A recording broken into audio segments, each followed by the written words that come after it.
sometimes when you have a new hire, and in the beginning they don't have any, like, they don't know what consulting is, they don't know anything really, except for what they learned at university. Then, after 2 or 3 months, you have a person who's like very independently managing their own module and presents like very confidently in front of the client. That's a really, really amazing thing. And that's also, I've learned, also a great bond between you and the other person, that really stays there for a long time.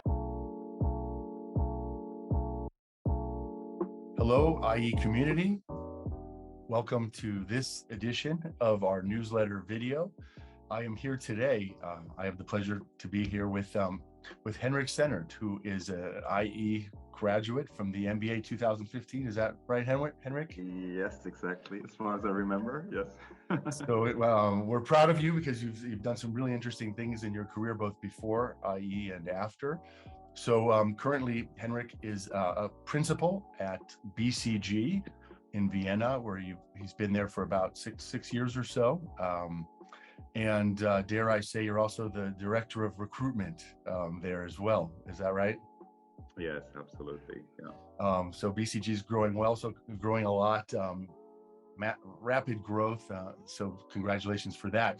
Now, interestingly, you come from a branding background and a very creative background. So you were doing branding work, working with designers, consultants, copywriters. Is that right? Yes, exactly. That was right before the MBA, and before this, actually, I come from theater. I was on stage for a couple of years, and also then backstage. So yeah, different kinds of creative work before the MBA. Yeah. And you trained, your undergraduate training is actually in arts management, arts administration as well, right? So yes, yeah. Mm-hmm. So an interesting profile of someone who's coming from the arts, from branding, from a creative world, and now a principal at BCG. What's the core of your work at BCG? Are you in a particular area, or are you generalist? Yeah, I mostly work with health insurance companies. Yeah. So from the stage to the surgical theater, so to speak. So today we want to focus on a new format for this newsletter video, which we call the Next Best You.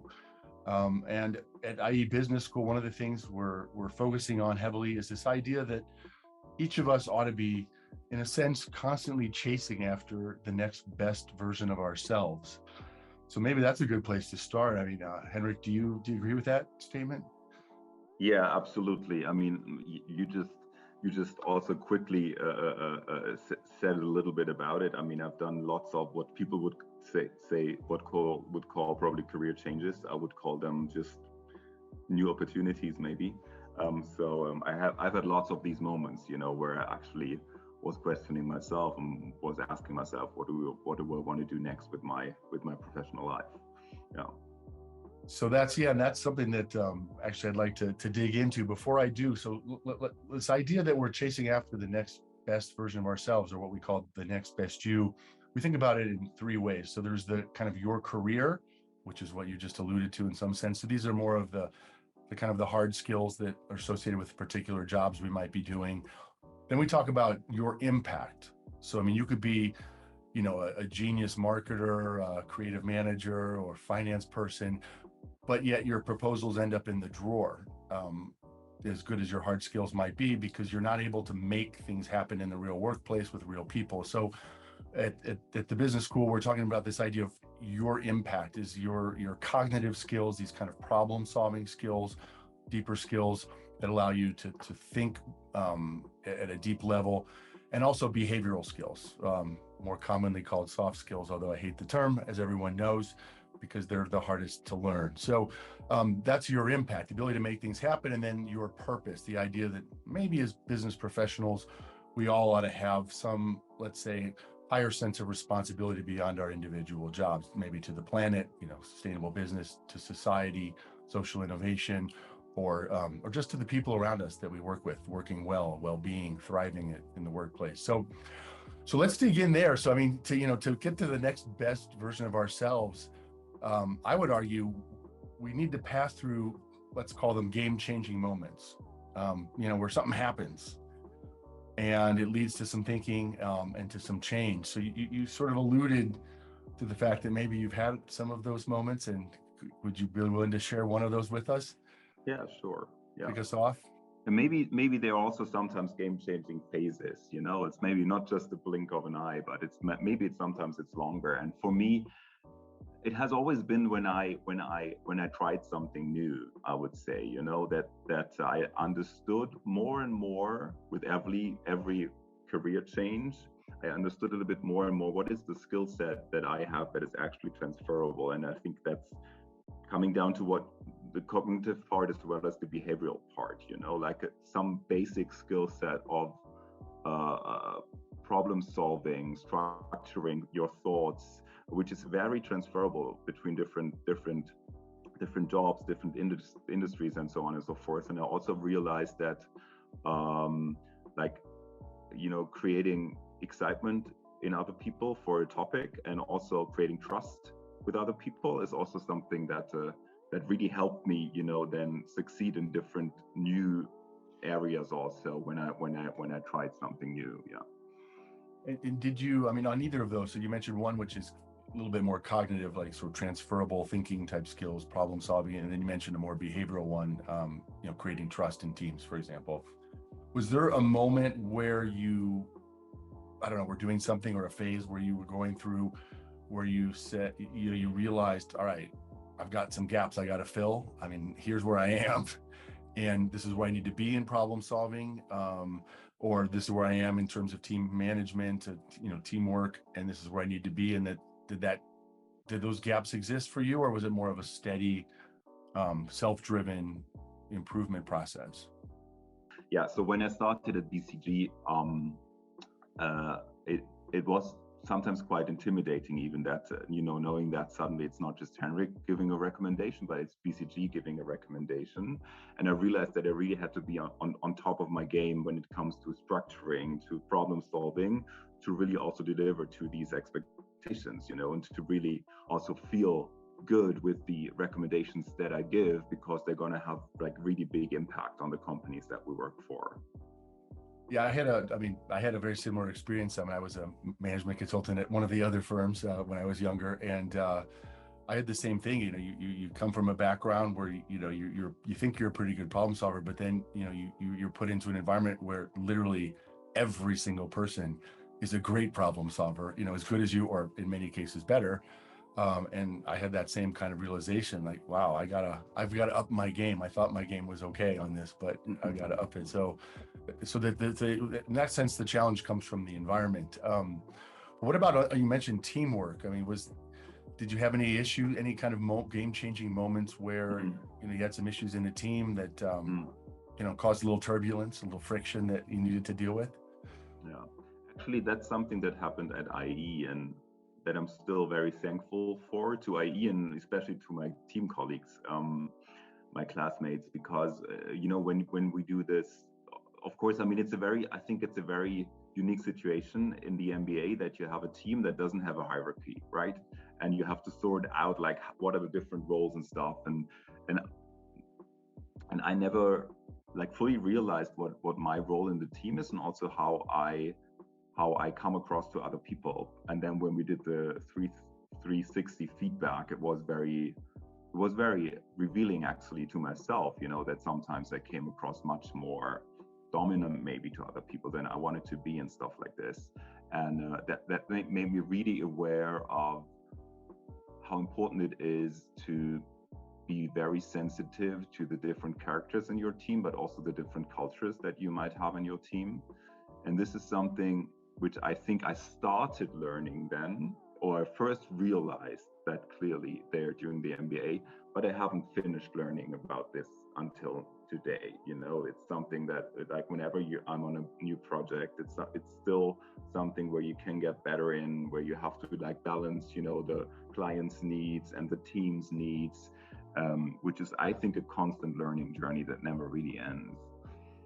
So that sounds like a behavioral game-changing moment, in the sense that you had as we all do, a kind of a blind spot, right? In this case, related to, your role and when to be dominant and when to maybe create space for other people. And, you learned that maybe your default mode, we all have kind of defaults, was a little on the dominant side. what's interesting, I think, and maybe a message for our audience is that, I think a lot of people pass by those moments and don't see them. I mean, you clearly had something in you. I mean, you got the 360 feedback.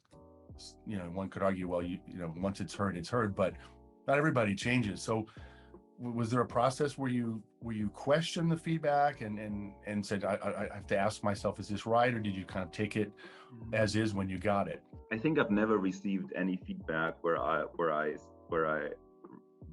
thought to myself, that's not right or that's not valid, because even if I see it differently, I believe that it's always true, because it's the perception of the other person, right? So I think at that moment, I think it wasn't easy, and it was also maybe a bit of a surprise, but I never questioned that it's valid and that it's something that I have to take very seriously. Yeah. I mean, you sort of took it as it was and said, okay, I need to deal with this, something I need to deal with. And then was there a period of reflection and change that you went through to modify, in a certain sense, this default repertoire of behaviors?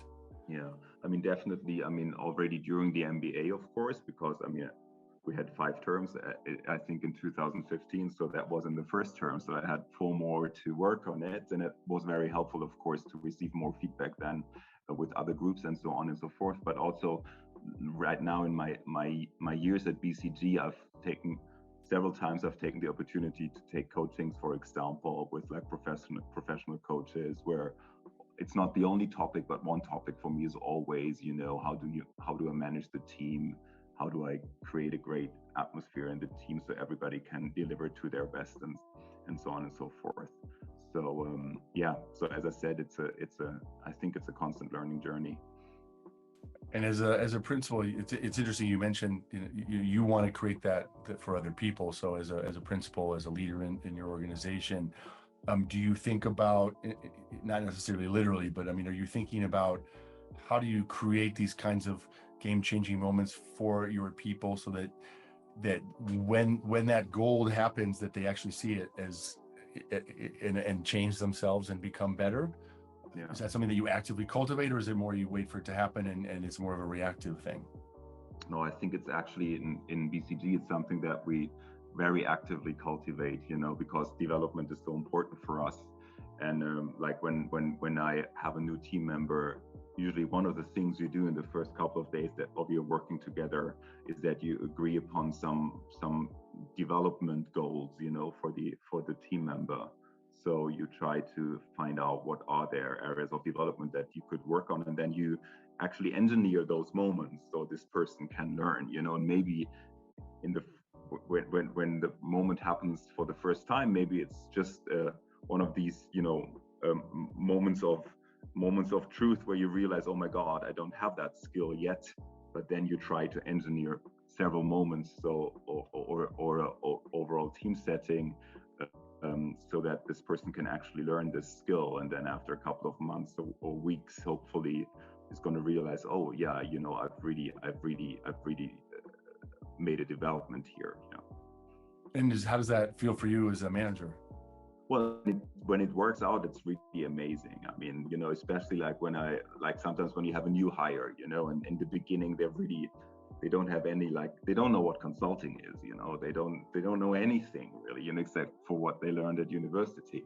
And then after, sometimes it really goes very fast. The development of the learning curve is very steep with really good people. And then, after 2 or 3 months, you have a person who's very independently managing their own module and presents very confidently in front of the client. That's a really, really amazing thing. And that's also, I've learned, also a great bond between you and the other person, that really stays there for a long time. In your experience, either yourself as a business professional or leading other people, which do you think is harder, that initial sort of readiness, openness to the change, or to actually reflecting and then making the change happen? Emotionally harder is the first, and intellectually intellectually more challenging is the second, I would say. Yeah. So the first one, I mean, for me, I have to say, the first one is always, for me personally, the harder part. I would say, because you see yourself through someone else's eyes, and maybe not everything they see is like perfect, right? And the other one is like, you can also see it as a game, right? Or as a challenge that also is fun to, tackle when you then try to solve it and try to move forward with it. And what about, so going back to, or continuing with this idea of establishing workplace context, which sounds like you've spent some time doing, and the game-changing moments and the right environment. If we take it up to the level of kind of purpose, that we as business professionals, as part of the next best version of ourselves, we might try to engage in let's say, having some sense of responsibility to something bigger than just our own results. And that could be to, again, to the planet, to society, or it could just be a responsibility to the people around us in the sense of the work environment. I mean, on that latter one, anything you could share with us in terms of purpose that you might have had in shaping the environment, the work environment for you or your teams and or your clients? Mm-hmm. Yeah, definitely. I mean, for me, among other topics, the whole topic around DEI, diversity, equity, and inclusion is very important, especially when it comes to LGBTQ plus inclusion. And for me, the game-changing moment was when I started at the business school, and I met other people, LGBTQ plus individuals from other cultures. And that was for me the first time when I really came across others who didn't have it as easy as I had it with like being their true selves. Me growing up in a theater environment and in a creative agency, I never had to hide or pretend to be somebody else than I was. And then being at the business school, I realized, like, I remember there was a colleague, I think, with an Indian background, and who told me about that he could never, of course, tell anybody that he was gay, back where he came from, also in the industry he worked in, and that made me realize that this is something that goes beyond me as a person. That's actually something that I also should be very vocal about, to make others maybe more feel more comfortable with being their true selves, and like creating a work environment that's as inclusive as possible. When do we have like biases maybe that we're not aware of? When do we actually treat another person in a way that this person does not feel included?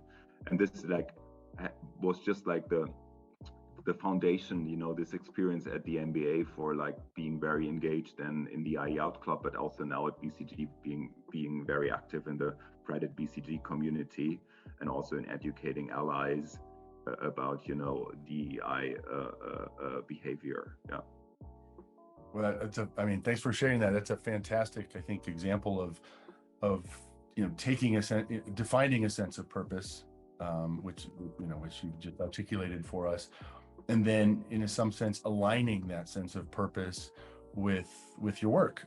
So, well, that's amazing, and I think what also you shared with us, this idea of purpose and what you've done at BCG and IE in terms of diversity, DIE and diversity, inclusion, and so forth. So thank you very much for sharing that. Any final messages you'd like to share with the community on this topic of self-development, self-transformation? Well, I think my message is just that it's great fun, and you should always try something new, like throw yourself into like new challenges and see where it brings you and how it helps you grow.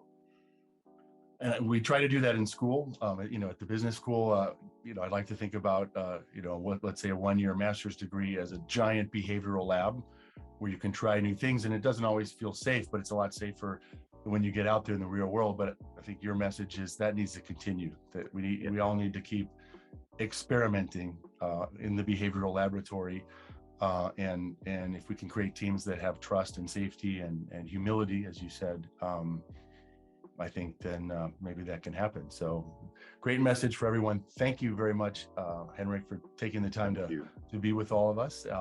Best wishes in the continuation of your career and the next best version of you. Thanks very much. Thank you very much. Thank you.